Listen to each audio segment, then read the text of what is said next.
It's time for the Word on Wall Street. Top investors watching your money. Joining me right now, Strategic Wealth Partners President and CEO Mark Tepper, UBS Financial Services Private Wealth Advisor Ali McCartney, and Kingsview Wealth Management Chief Investment Officer Scott Martin. Great to see everybody this morning. Thank you so much for being here. Scotty, kicking things off with you with this massive move in the price of oil. Crude traded as high as $116 a barrel. That was the highest since 2008. We know that OPEC had their meeting yesterday saying that they will maintain an increase in output by 400,000 barrels a day this month.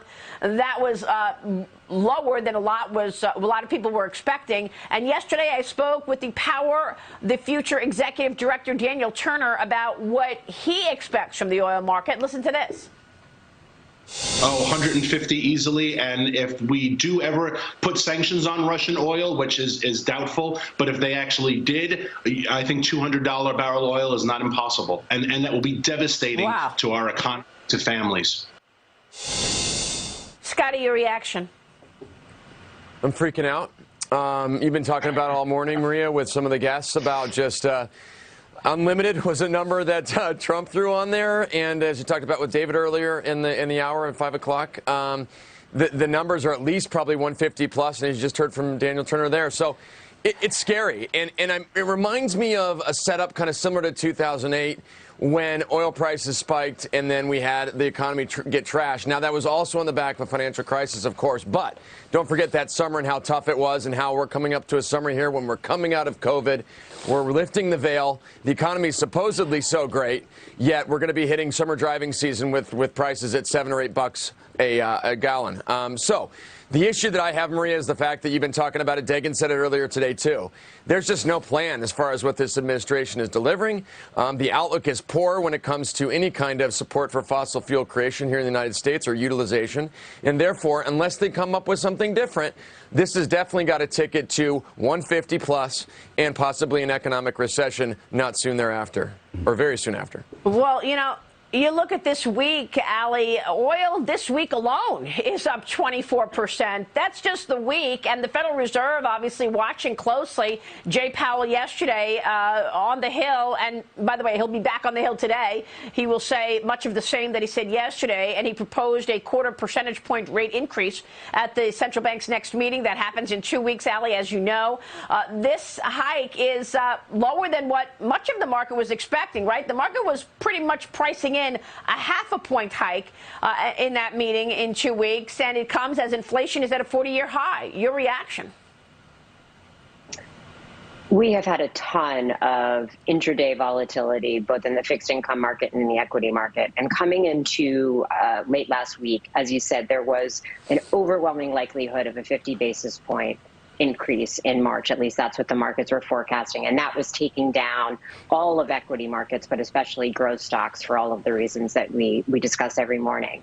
So yesterday's commentary was very meaningful in terms of being, whether you use the word dovish, conciliatory, and basically what he came in and did, as you referred to it, the Powell pivot, I like that, was he sort of X'd out the noise that you've heard from other Fed governors that would allow people to get concerned about an aggressive interest rate policy that would crowd out growth, especially with this highly uncertain environment. And that's what the market was looking for. So that's why you had yet another one of these sort of about faces midday where you went from markets being, really in the red to afterwards in the green. I think all the market wants to hear, as it has been true all throughout the COVID period, is this continued, we understand markets are uncertain, we understand situations are uncertain, we are being nimble, we don't have a preset plan, we are going to adjust, we have an eye towards inflation, we understand what's going on in the market and the threats there, and we are going to address those as opposed to making, quote unquote, another policy mistake. Ali, is there an investment play here? I mean, I know the negative implications of $116 oil, but do you want to still own energy stocks here? It's been one of the best performing sectors in the last year.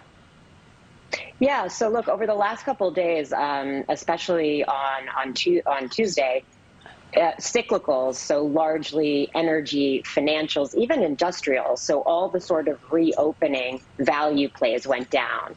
So we are at lows that we haven't seen in a very long time.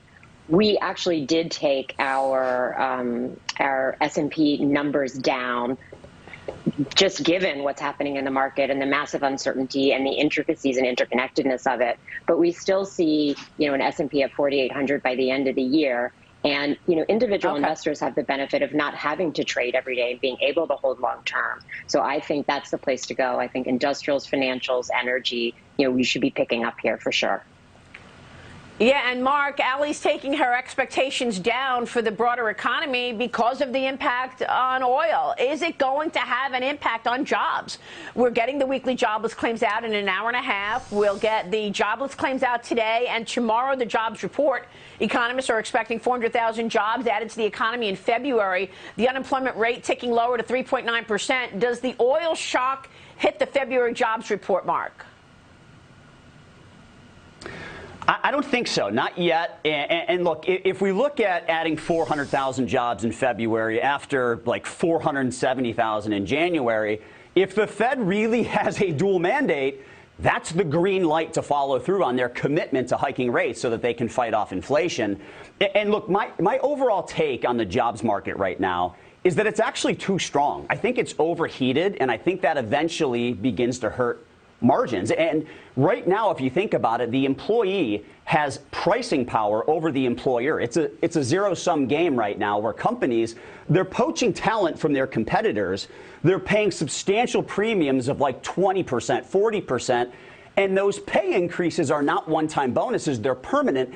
And the issue is you're not getting talent that's 20% or 40% more productive. You're just paying more for the same productivity. And that, to me, just seems to be unsustainable. It seems like big companies are eating small businesses alive. And let's remember, small and medium businesses employ 50% of the private workforce. So how is a small manufacturing company supposed to hire someone at 12, 13, 14 bucks an hour when that same person can go to Amazon for 18 bucks? Or Target just recently committed to getting to 24 bucks an hour over the course of the next couple of years. So the big get big, the small go extinct, and I don't think that's a recipe for success for our country. It's a great analysis, really pointing in and zeroing in on that jobs turnover.